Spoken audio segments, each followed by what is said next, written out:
தொழுகையில வந்து அல்ஹம்துலில்லாஹி ரப்பில் ஆலமீன், இறைவா உனக்கே எல்லா புகழும், நீ சகல புகழுக்குரியவன் இறைவா என்று எத்தனை பேர் உணர்ந்து கல்வால் சொல்லி நன்றி கடன் பட்டிருக்கிறேன், நன்றியுடன் ஓடு நிற்கிறேன், உன்னை மறக்க முடியாது, உன்னிடமிருந்து பிரிந்து வாழ முடியாது இறைவா, உன்னோடு தான் வாழ வேண்டும் என்று எத்தனை கல்புகள் ஏங்கி தவித்து அல்லாஹ்விடம் சரணாகதி அறிந்து ஆபித் ஆபித் ஆபித் என்று சொல்லி ஒத்துக்கொண்டவர்கள் எத்தனை பேர் அல்லாஹ்வுடைய நல்லடியார்களே.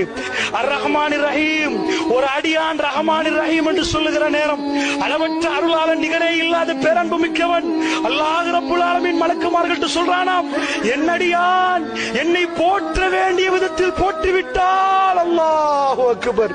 அடியான் சொல்லுகிற நேரம் அல்லாஹ் அந்த அடியானை பார்த்து சொல்லுவானாம், என் அடியான் என்னை போற்ற வேண்டிய விதத்தில் போற்றிருக்கிறான். அல்லாஹ்வுடைய நல்லடியார்கள் உணர்ந்தோமா?